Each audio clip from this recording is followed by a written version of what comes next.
एक और बड़ा ट्विस्ट देखने को मिला है मंदिर मस्जिद के बीच चल रहे टसल में। संभल उत्तर प्रदेश से एक ऐसी खबर आई है जो रिलीजियस एंड लीगल सर्कल्स दोनों में गर्माहट ला रही है। शाही जामा मस्जिद, जिसका कनेक्शन सेंचुरी से मुस्लिम कम्युनिटी के रिलीजियस प्रैक्टिस से रहा है, अब एक नए लीगल डिस्प्यूट के सेंटर में है और अब कोर्ट के सामने एक डिमांड रखी गई है, मस्जिद में नमाज पढ़ने पर टेम्पररी बैन लगाया जाए।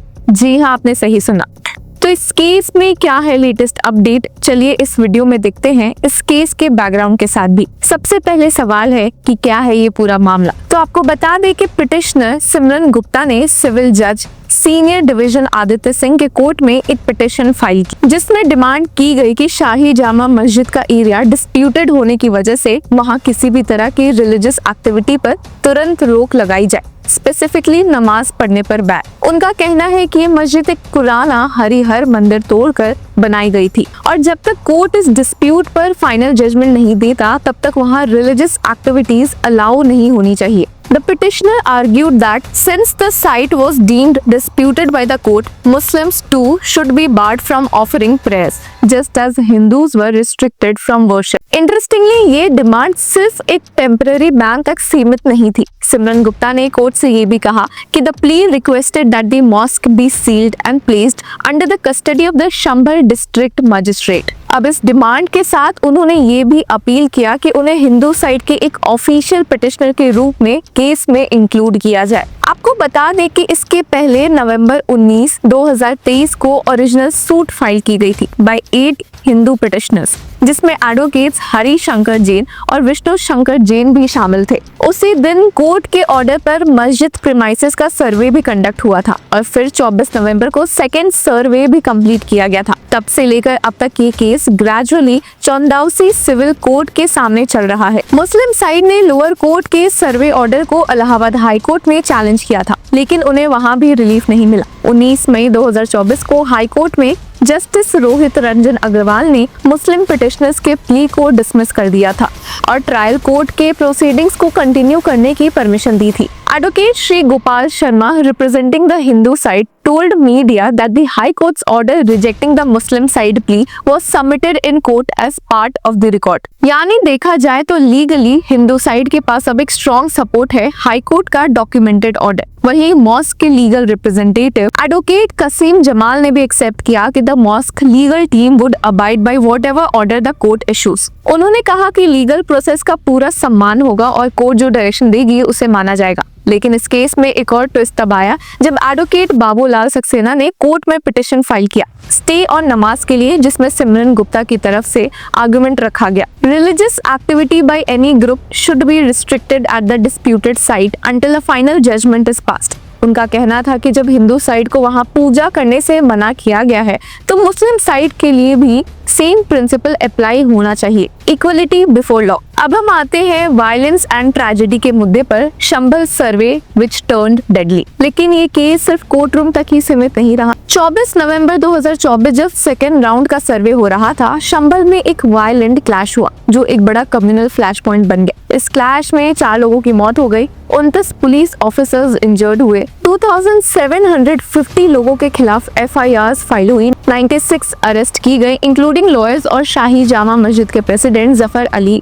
FIRs में समाजवादी पार्टी के MP जियाउर रहमान बर्क का नाम भी इंक्लूड हुआ। Following the violence, the police filed FIRs against Samajwadi Party MP Ziaur Rahman Barq and mosque president Zafar Ali. अब इस वायलेंस ने पूरे मैटर को और ज्यादा सेंसिटिव और पॉलिटिकली लोडेड बना दिया। Legal, religious and political dimensions collide. ये मैटर अब सिर्फ प्रॉपर्टी डिस्प्यूट का रहा ही नहीं, ये बन चुका है एक ऐसा मुद्दा, एक ऐसा मल्टी डायमेंशनल कॉन्फ्लिक्ट जिसमें legal evidence, historical claims, public sentiments और पॉलिटिकल एजेंडास सब टकरा रहे हैं। अब एक तरफ हिंदू साइड कह रही है कि this was originally a Harihar mandir and religious neutrality must be maintained till judgement. ही मुस्लिम साइड कह रही है कि this has been a place of worship for decades. Namaz has been offered here consistently. और कोर्ट के सामने चैलेंज ये है कि कैसे लॉ एंड ऑर्डर दोनों का बैलेंस किया जाए without flaring up communal tensions. तो अब 3 जुलाई को कोर्ट में सिविल जज सीनियर डिवीजन आदित्य सिंह ने डिसाइड किया है कि 21 जुलाई को दोनों मैटर्स बैन ऑन नमाज और पिटिशनर स्टेटस को एक साथ सुना जाएगा। तो अब सबकी नजर इस तारीख पर टिक गई है।